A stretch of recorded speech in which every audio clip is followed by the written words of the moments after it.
Hello students. तो आज matrices में पार्ट 6, ठीक है। इसके पहले मैट्रिसेस में 5 वीडियोस आपको सेंड किए जा चुके हैं।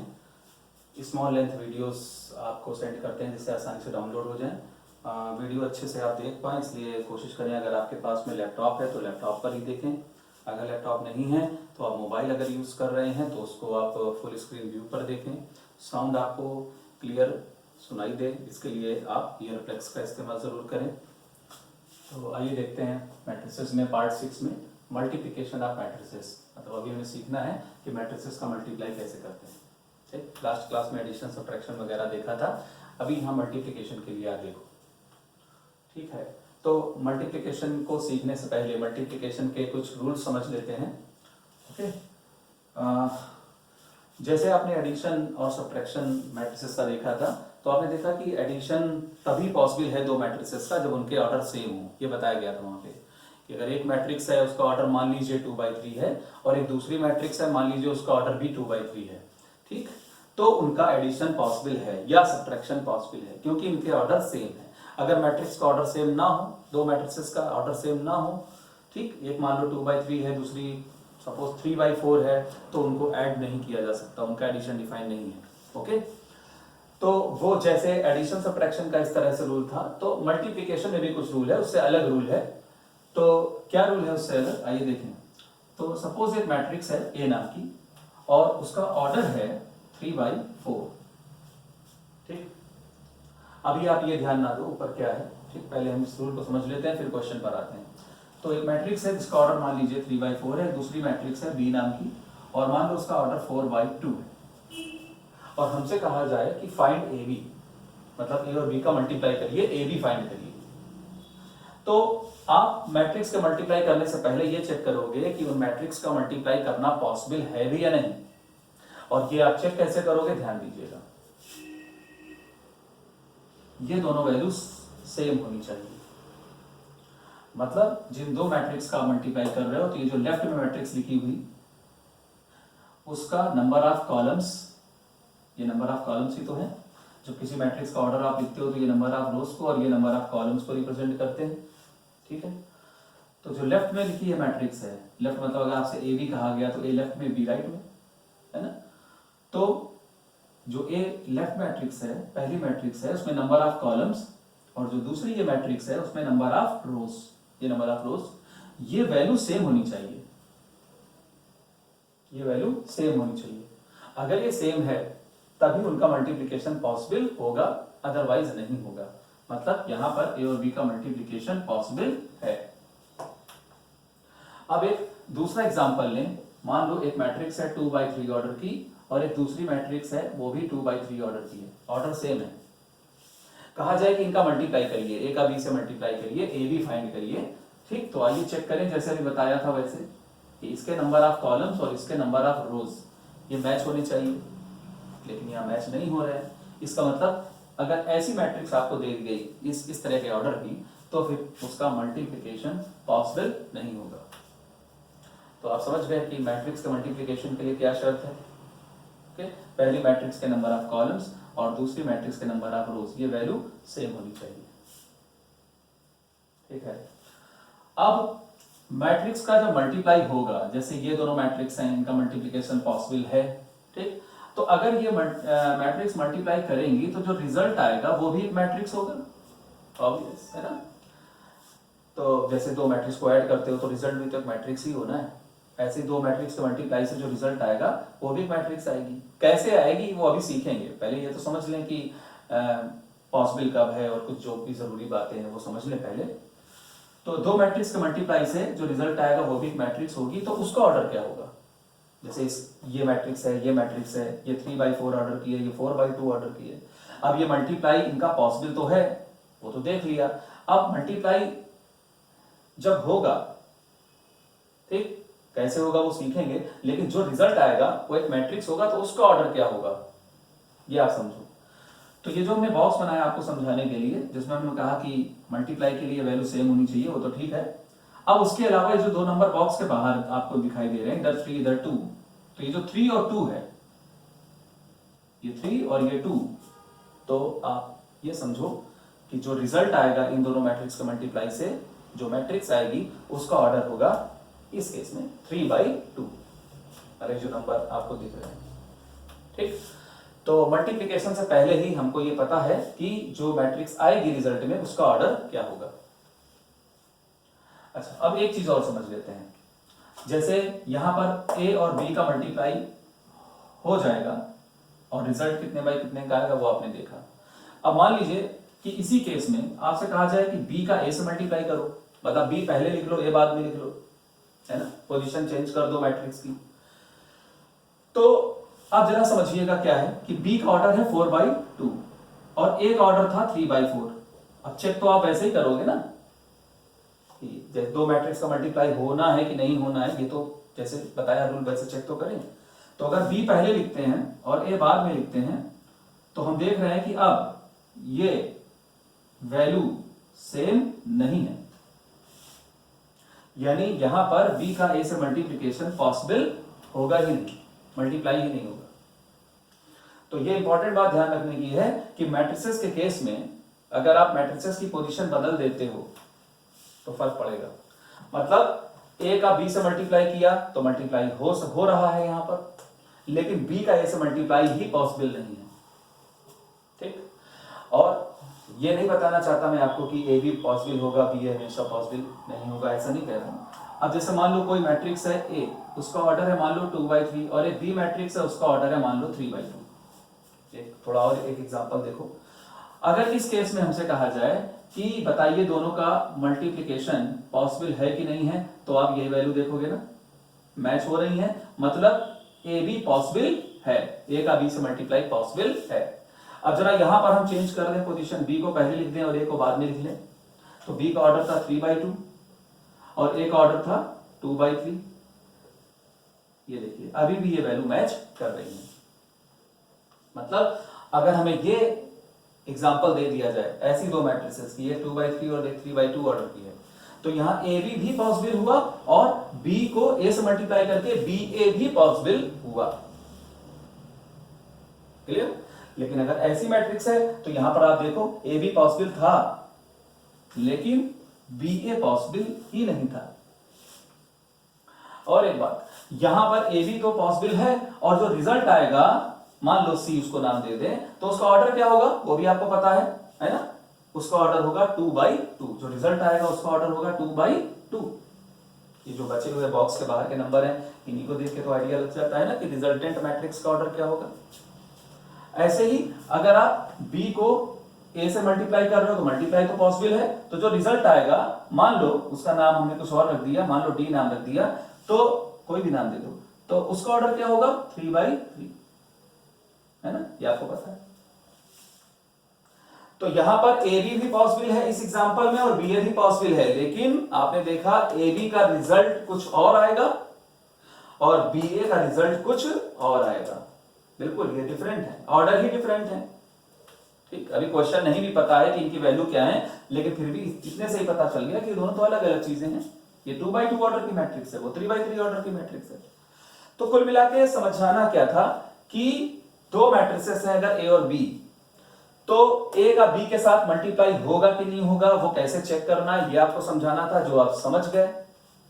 और साथ में याद ये रखना है कि ए बी और बी ए इक्वल हो ये जरूरी नहीं है, ए बी और बी ए इक्वल हो ये जरूरी नहीं है, उनके रिजल्ट अलग अलग हो सकते हैं और ये भी हो सकता है कि ए बी तो पॉसिबल हो बी ए पॉसिबल ही ना हो। रिजल्ट का अलग होना तो अलग चीज हो गई, हो सकता है बी ए पॉसिबल ही ना हो। तो इतनी बातें समझने के बाद अब आइए अपने क्वेश्चन पर आकर के ये सीख लेते हैं कि ये मल्टीप्लिकेशन किया कैसे जाता है। उम्मीद है समझ में आया होगा आपको ये सारी चीजें जो बताई अभी। तो आइए अब अपने क्वेश्चन से ये सीख लेते हैं कि दो मैट्रिसेस का मल्टीप्लिकेशन किया कैसे जाता है। आइए क्वेश्चन देखें। क्वेश्चन में लिखा हुआ है सिंपल क्वेश्चन, फाइंड ए इंटू बी, मतलब ए का बी से मल्टीप्लाई करिए। आप क्वेश्चन पे ध्यान दीजिएगा क्योंकि आप जान चुके हो कि ये सिंपल मल्टीप्लिकेशन नहीं है कि 3 × 2 = 2 × 3, है ना। तो यहाँ पे आप ये देख लीजिएगा कि ए का बी से मल्टीप्लाई मांगा गया है क्वेश्चन में कि बी का ए के साथ। तो क्वेश्चन है find A B. If A equal to this matrix and B equal to this matrix, दोनों मैट्रिक्स की वैल्यू ए और बी की दे रखी है, मल्टीप्लाई कराना है। अब वही हमारा सॉल्यूशन यहां से स्टार्ट। ठीक, सबसे पहले तो ये चेक करें कि मल्टीप्लिकेशन पॉसिबल है भी या नहीं। तो हमने लिखा ऑर्डर ऑफ मैट्रिक्स ए, जो मैट्रिक्स ए है उसका ऑर्डर आप देख रहे हो 2 by 2 है, 2 रो है उसमें और 2 कॉलम है। और जो दूसरी मैट्रिक्स बी है उसका ऑर्डर 2 by 3 है, उसमें 2 रो है और 3 कॉलम है। ठीक है, तो वही चीज यहां पे लिखी कि order of A 2 by 2 and order of matrix B is 2 by 3। Clear?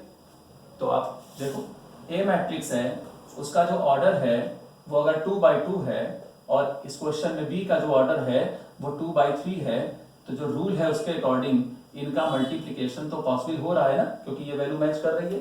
तो वही मैंने लिखा, तो therefore A into B is possible, possible है। ठीक, एंड और साथ में आपको मालूम है कि इनके मल्टीप्लाई से जो रिजल्ट आएगा, मान लो उसका नाम सी दे दिया, तो वो कितने बाई कितने ऑर्डर का होगा, 2 by 3 ऑर्डर का। ठीक है, तो ये बात भी लैंग्वेज में लिख दिया कि एंड द रिजल्टेंट मैट्रिक्स, जो रिजल्ट आएगा इनके मल्टीप्लाई से, लेट सी, मतलब उसको नाम दे दिया, मान लिया उसको सी नाम दे दिया मैट्रिक्स को, will be of order 2 by 3। तो इतनी बात अगर आप पहले लिख देते हो तो थोड़ा सा प्रेजेंटेशन आपका अच्छा रहेगा एग्जाम, क्योंकि बता चुका हूं कि एग्जाम में आपको आपके कैसे मार्क्स आएंगे ये डिपेंड करेगा कि आपका प्रेजेंटेशन कैसा है, रिटन एग्जाम। ठीक, तो ठीक, मैट्रिक्स का मल्टीप्लाई पॉसिबल है ये भी पता हो गया, और जो रिजल्ट आएगा वो 2 by 3 ऑर्डर का होगा ये भी पता हो गया। ठीक है, अब मल्टीप्लाई करना कैसे देखें। तो C इक्वल टू, मतलब आप कह चुके हो ना कि ए और बी के मल्टीप्लाई से एक जो रिजल्ट आएगा वो, मान लिया उस मैट्रिक्स का नाम C है, तो ए और बी के मल्टीप्लाई से जो रिजल्ट आएगा वो C है। ठीक है, ए का ऑर्डर क्या है भैया आपका, यहाँ पे लिख दो 2 by 2, इसका ऑर्डर क्या है 2 by 3, तो C का ऑर्डर क्या है 2 by 3। ओके, अब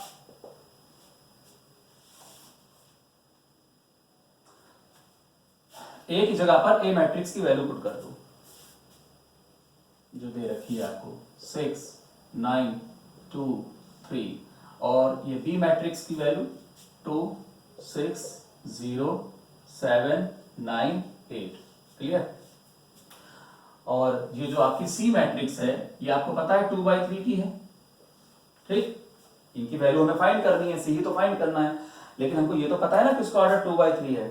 2 by 3 मतलब जैसे ये बी की मैट्रिक्स, बी वाली मैट्रिक्स 2 by 3 ऑर्डर की है, ऐसे ही सी मैट्रिक्स का ऑर्डर भी 2 by 3 होगा, मतलब उसमें 2 रो होंगी और कॉलम कितने होंगे 3, यानी टोटल एलिमेंट्स कितने होंगे 2 3 जा 6 एलिमेंट होंगे। ओके, 1 2 3 4 5 6। वो एलिमेंट फाइंड कैसे करने हैं वो सीखना है, लेकिन पहले आप ये तो जानते ही हो ना कम से कम।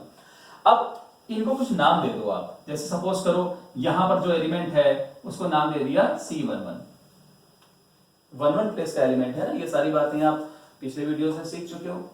इसको क्या नाम दें C12, इसको क्या नाम दे दें C13। अब C मैट्रिक्स का एलिमेंट है इसलिए स्मॉल c से रिप्रेजेंट कर दो, वैसे तो किसी से भी कर दो लेकिन एक ट्रेंड के हिसाब से ये ठीक लगता है। ऐसे यहां पर क्या नाम दोगे आप उसको 21, इसको 22 और इसको 23, तो ये नाम दे दिए मैट्रिसेस को, कोई दिक्कत नहीं। मैट्रिसेस में एलिमेंट्स को कुछ नाम दे दिए, यही फाइंड करने की इनकी वैल्यू क्या होगी। तो ये 1 प्लेस का एलिमेंट होता है, ये 1 2 प्लेस का फर्स्ट रो सेकंड कॉलम, ये 1 3 प्लेस का एलिमेंट होता है फर्स्ट रो थर्ड कॉलम, इसीलिए उनकी पोजीशन के हिसाब से उनको नाम दे दिए। क्लियर? अब ये वैल्यू फाइंड कैसे करी जाएंगी, ये C11 C12 C13 है ना, ये वैल्यू हम लोग फाइंड कैसे करेंगे, तो आइए देखें इस चीज को।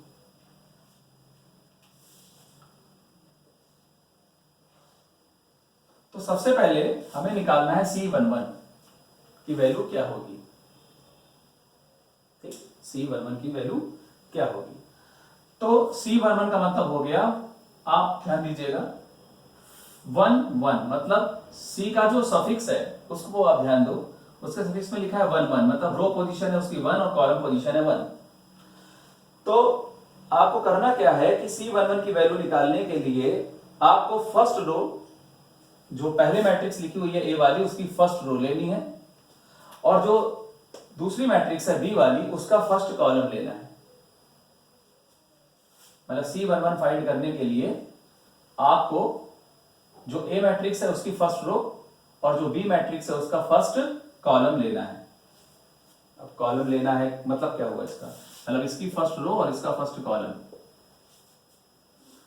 तो इस रो को इस कॉलम के साथ ऑपरेट करना है। अब ये ऑपरेट करने का यहां क्या मतलब है, ध्यान दीजिएगा।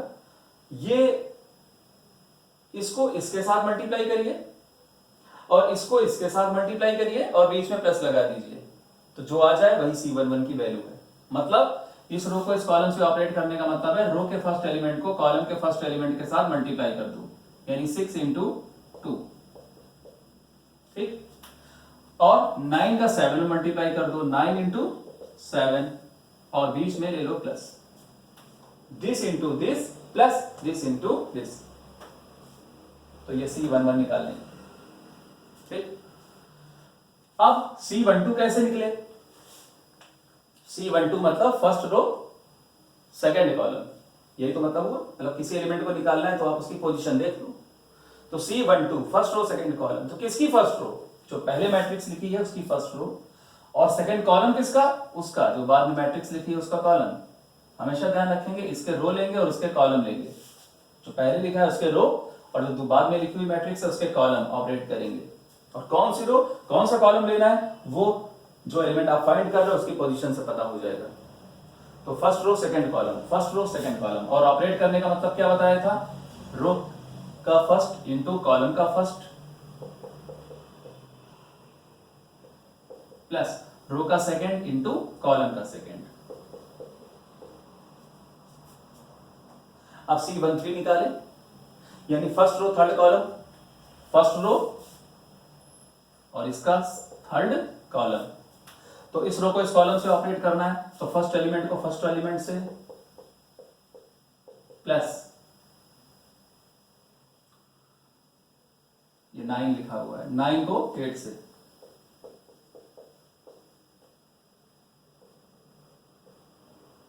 ठीक है, हो गया। तीनों एलिमेंट्स की वैल्यू फाइंड हो गई। अभी कैलकुलेट कर लेंगे। अब आ जाओ इधर सेकंड रो पर आ जाओ। C21 मतलब सेकंड रो फर्स्ट कॉलम, तो रो किसकी, सेकंड रो किसकी, जो पहले एलिमेंट पहले मैट्रिक्स है उसकी रो लेनी होती है और दूसरी वाले के कॉलम्स लेने होते हैं, है ना, बता चुके। तो C21 मतलब इसकी सेकंड रो और कॉलम 1 यानी इसका फर्स्ट कॉलम। मतलब पहले आपने देखा कि इस रो ने एक एक करके तीनों कॉलम के साथ ऑपरेट किया। पहले इस रो ने इसके साथ, फिर इसके साथ, फिर इसके साथ किया, तो ये 3 वैल्यू आई, ठीक। अब रो चेंज हो गई है, ठीक। और क्यों चेंज हो गई है, C21 निकालना है तो सेकंड रो फर्स्ट कॉलम, तो इसका सेकंड रो और इसका फर्स्ट कॉलम, हमेशा रो इधर और कॉलम उसका। तो इस रो को इस कॉलम से ऑपरेट करने का मतलब फर्स्ट एलिमेंट को फर्स्ट एलिमेंट के साथ मल्टीप्लाई, फिर प्लस लगाकर सेकंड को सेकंड के साथ, क्लियर।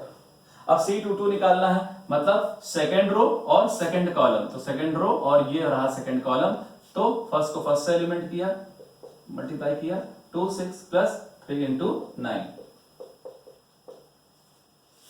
लास्ट एलिमेंट C23 मतलब सेकंड रो और थर्ड कॉलम, सेकंड रो और थर्ड कॉलम। तो क्या करें, फर्स्ट एलिमेंट को फर्स्ट एलिमेंट से मल्टीप्लाई और ये सेकंड को सेकंड से, 3 इंटू 8, बस हो गया। तो ये आपकी वैल्यू निकाला, इसको केवल आप कैलकुलेट कर दो, तो 6 इंटू 2 ये 12 और 63,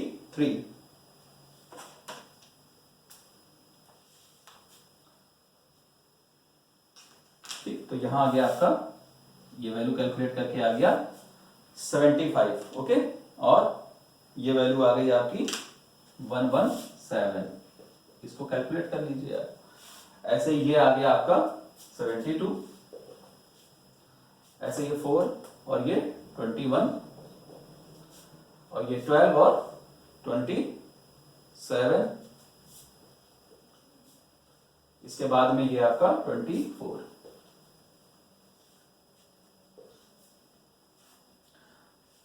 आप समझ गए?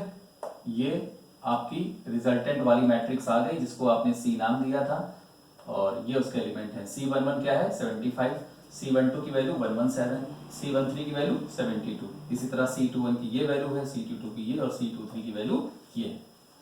तो क्लियर है आपको कि मैट्रिक्स का मल्टीप्लाई कैसे किया? ये रिजल्टेंट मैट्रिक्स निकल आई है 2/3 ऑर्डर की।